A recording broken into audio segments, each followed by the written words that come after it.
안녕하세요. 오늘 들려드릴 책은요. 바로 한국으로 다시 돌아오기 위해 난 오늘도 한국을 떠난다 라는 작품입니다. 임수연 작가의 작품인데요. 함께 읽어볼게요.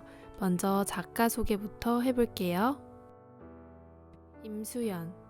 어린 시절부터 하늘에 비행기가 보이면 따라다녔던 나는 승무원을 꿈꿨고 관광 특성화 고등학교를 졸업해 항공서비스학과로 진학했다.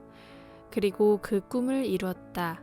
긴 시간 동안 열망하고 준비한 나에게는 이 직업이 소중하다.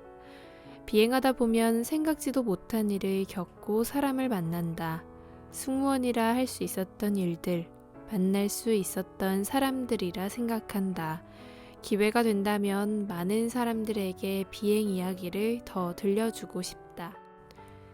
네, 그러면 한국으로 다시 돌아오기 위해 난 오늘도 한국을 떠난다. 비행이라는 작품 들려드릴게요.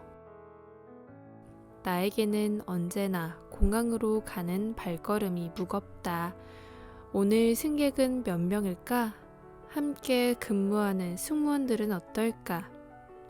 비행을 시작한 지 5년 차가 되었지만 아직도 일을 하기 전에는 생각과 걱정을 많이 한다. 노선마다 각각 특징이 있어 새로운 서비스 과정에 대해 고민하지만 사실 기본적인 업무 준비가 가장 중요하다고 생각한다. 그래서 항상 눈을 감고 비행기 안을 상상하며 내가 해야 할 일을 다시 한번 상기시킨다.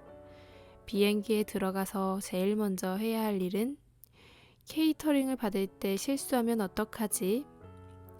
승무원에겐 당연한 고민이지만 항상 이 고민을 할 때마다 잠을 설치고 내가 오늘도 잘할 수 있을까 생각한다. 이러한 불투명한 고민들이 내 몸을 점점 감싸 안았고 그 속으로 점점 빠져드는 것만 같았다. 막상 비행기에 들어가면 언제 그런 고민을 했냐는 사람처럼 몸을 재빠르게 움직이고 안전장비 체크와 서비스 준비를 바람처럼 날아다니며 쏜살같이 해냈다.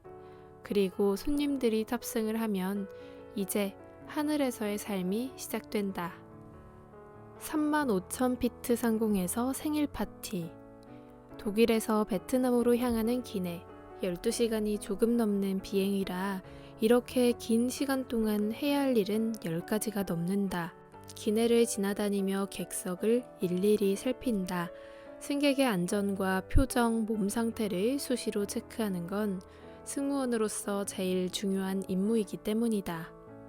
워크어라운드를 끝낸 뒤 승무원이 서비스를 준비하는 곳 갤리에서 쉬고 있었다. 그때 살며시 갤리 커튼이 열리더니 Excuse me와 함께 승무원보다 더 밝은 미소를 가진 승객이 말을 걸었다. 그 사람의 이름은 토마스. 토마스는 나에게 미안함과 설렘이 섞인 표정으로 부탁했는데 오늘 함께 탑승한 친구가 생일인데 혹시 케이크와 비슷한 모양이 있는지 12시가 되면 작은 생일 파티를 열어줄 수 있는지 물어보았다.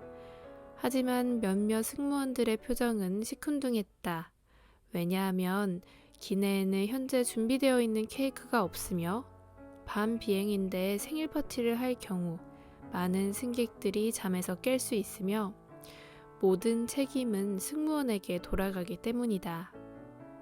사실 나는 하늘에서 생일 파티를 열어주고 싶은 마음이 더 컸다. 어쩌면 그 승객이 이번이 처음이자 마지막 비행일 수도 있고 승무원에게 부탁하기까지 꽤 큰 용기가 필요했을 것만 같았다. 그래서 이 의견을 사무장님께 전달하였고 책임질 수만 있다면 정말 인생에서 기억 남을 만한 생일 파티를 만들자라는 답변이 왔다.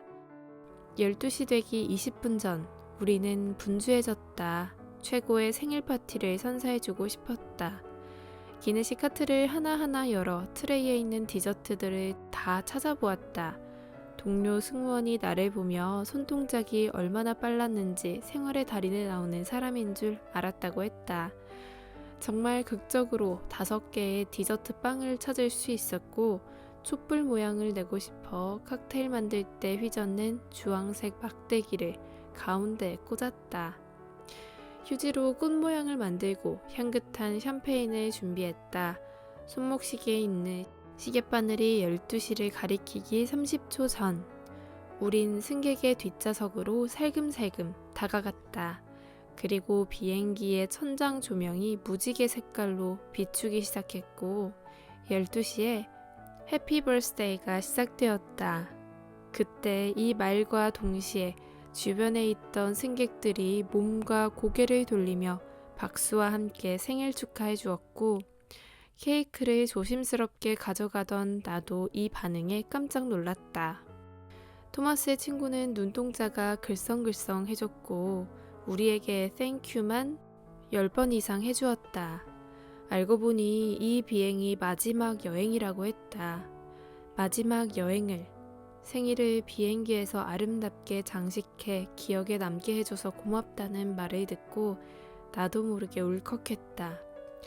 굳이 나는 토마스에게 왜 마지막 비행인지 물어보지 않았다. 그것을 물어보면 슬픈 생각을 떠올리게 할 것 같아서 그저 묻어두기로 했다. 단지 내가 그 사람 기억에 남는 마지막 승무원이라는 생각이 들자 의미 있는 생일 파티를 해드린 것 같아 가슴이 뭉클했다. 누구에게는 처음인 마지막인 비행을 지금 나와 함께한다는 것이 너무나 소중한 시간들이다. 기내의 허준. 다낭에서 인천으로 향하는 밤 비행이다.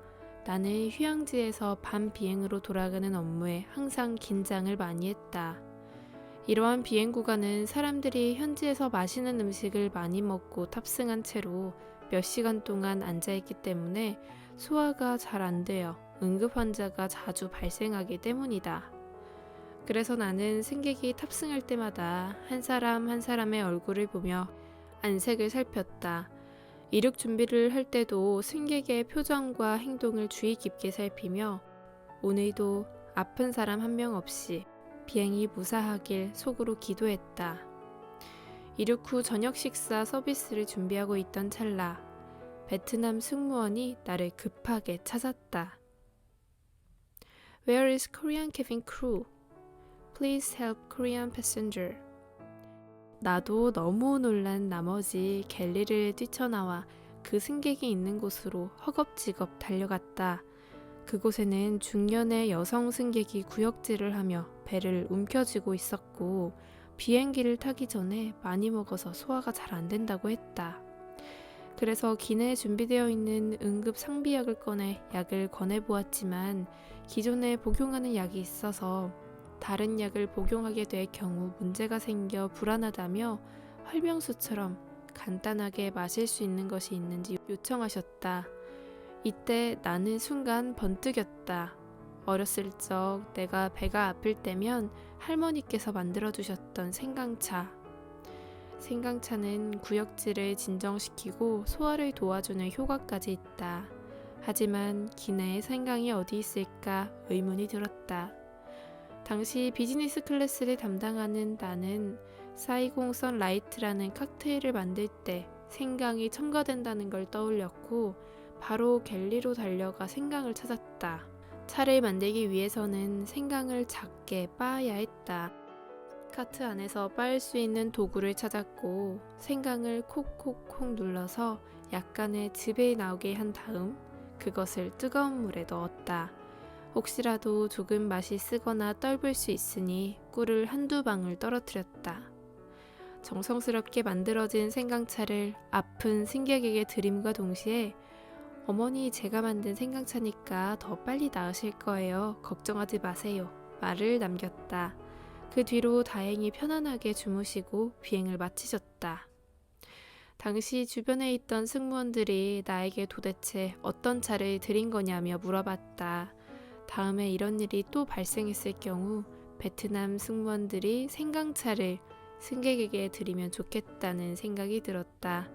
그래서 만드는 과정을 종이에 글과 그림으로 적어서 주었다. 그리고 제일 중요한 부분에 밑줄을 그어 놓았는데 True Heart, 진정한 마음이 들어가야 한다고 말이다. 외국 항공사에서 한국인 승무원으로 일을 하다 보니 항상 한국인을 대표한다는 책임감을 가지고 일해야 한다. 한국인 승객에게 응급 상황이 생겼거나 소통에 어려운 문제가 생기면 항상 앞장서야 했고, 나라는 존재만이 이 일을 해결할 수 있구나 이런 생각이 들어 베트남 항공의 한국인 승무원이라는 업무를 더 사랑하게 만들어줬다. 네, 오늘은 여기까지 이야기 들려드릴게요. 작가가 비행하면서 있었던 이야기들이 담겨있는 작품이었는데요. 뒷부분 궁금하신 분들은 찾아서 읽어보셔도 좋을 것 같아요. 그럼 저는 다른 작품으로 또 찾아올게요. 안녕.